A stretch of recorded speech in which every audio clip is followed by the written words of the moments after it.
Welcome back to Brian for Liberty. Sorry I've been gone for a bit, but if you want to know why, I've got an incredibly embarrassing story for you.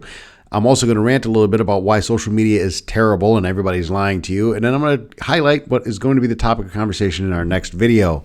Thank you for stopping by and stick around.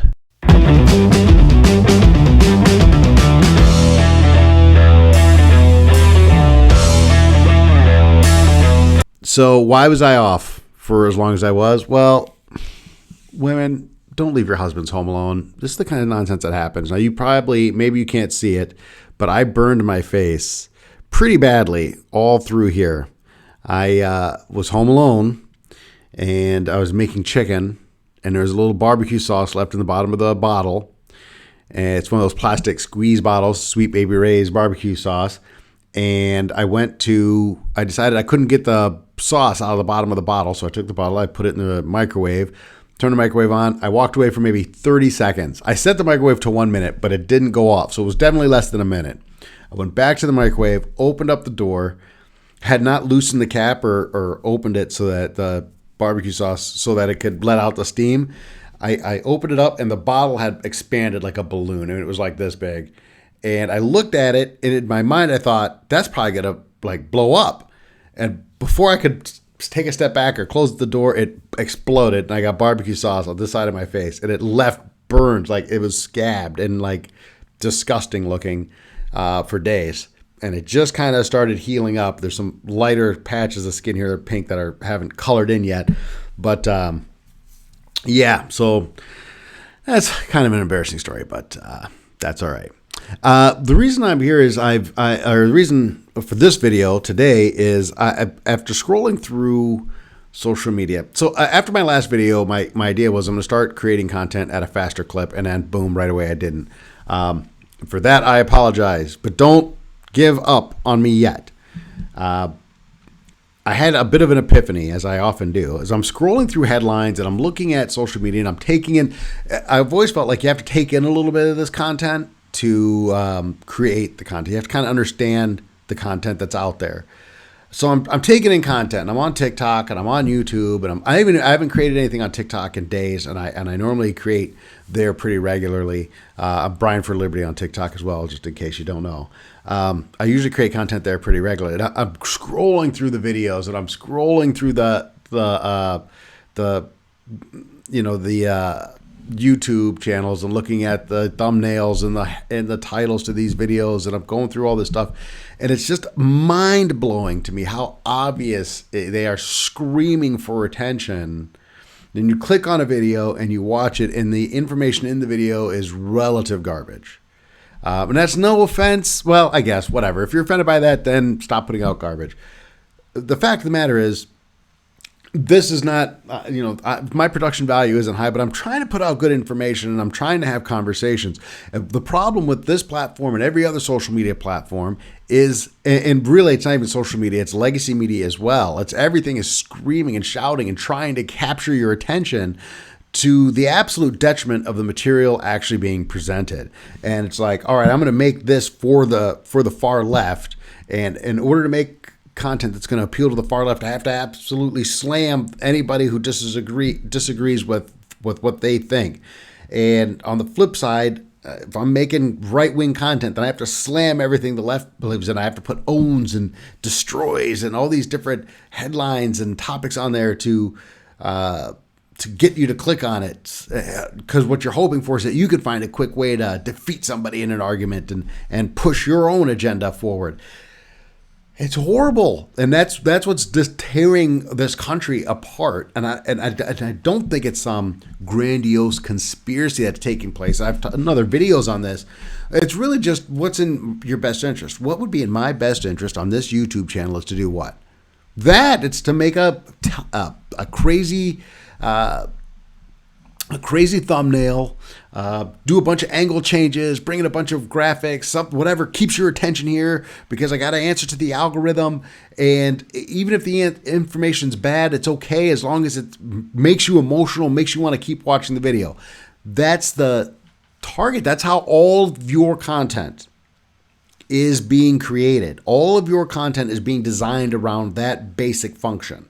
So the reason you feel crappy after being on social media for an hour is because it's designed to make you feel crappy.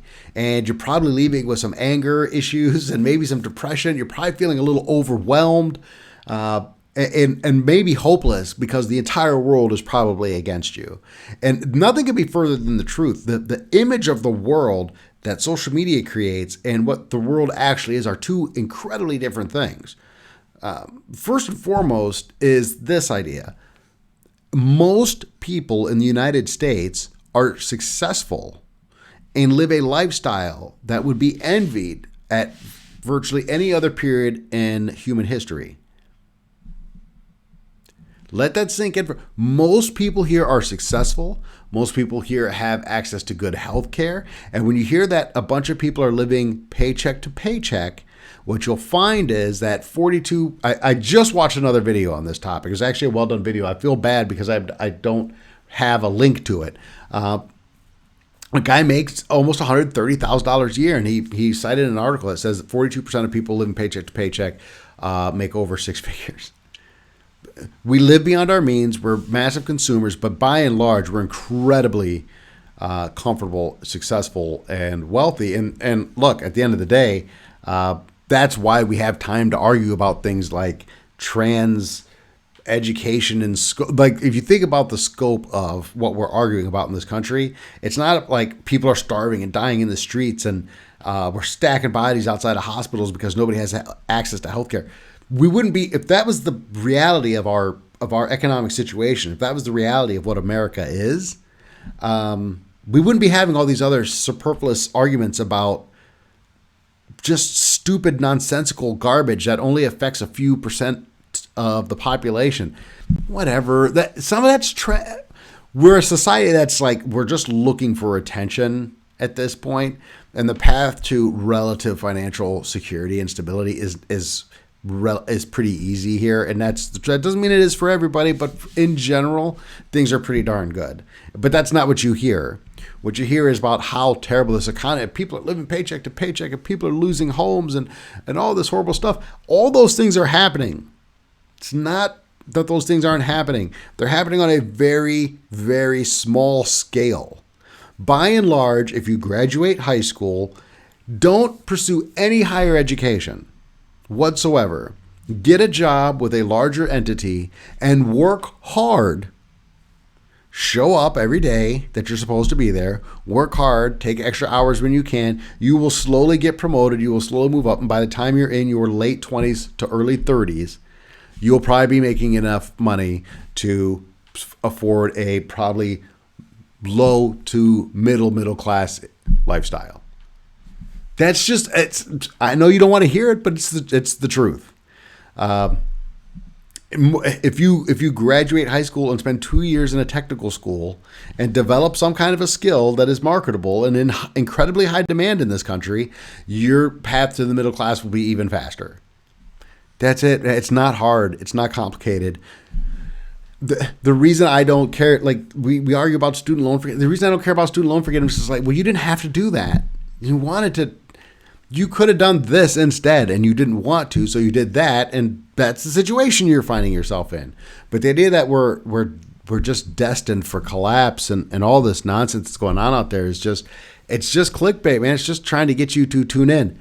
Now, that being said, things could be significantly better. Things could be even better than they are. And I'm going to talk about one of those ways, which is the health insurance industry. And how we can fix health insurance in this country. And that's a conversation we absolutely have to have because health care is broken in this country. It is. Even though the majority of Americans have a good health insurance plan, health insurance in this country and healthcare in general is still broken. We have to have an honest conversation about that. It's how can we make it better? It's not through a universal healthcare plan. It is through market solutions to the issues within our health insurance and healthcare industries. Those are the kinds of honest conversations we have to have. We have to have honest conversations. If there's massive demand for more affordable housing, how is it even possible in a market economy that capitalists and entrepreneurs are not coming in and answering that demand? That's how we make money.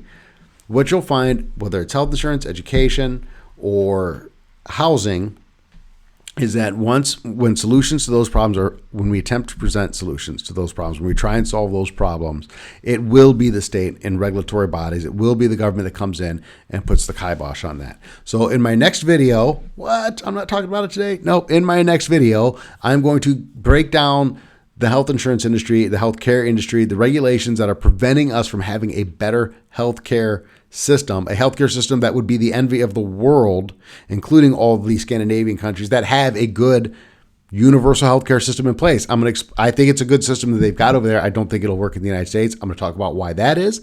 I'm going to talk about how we can improve the healthcare system here and the ways in which government is preventing us from having a better healthcare system in the United States. That's going to be on the next video. So like, subscribe, share. But moving forward on this channel, we're going to have conversations that surround solutions. So I'm going to be coming at you with solutions to the healthcare issue that we are facing in the United States and how we can fix it and how you have to start working locally to get that done. This is Brian for Liberty. Thank you for stopping by. Like I said, subscribe to the channel, turn on your notifications so when my next video comes up, you could share it with all of your friends who think we should have universal health care and have a good and productive conversation about how to make that system in our country better.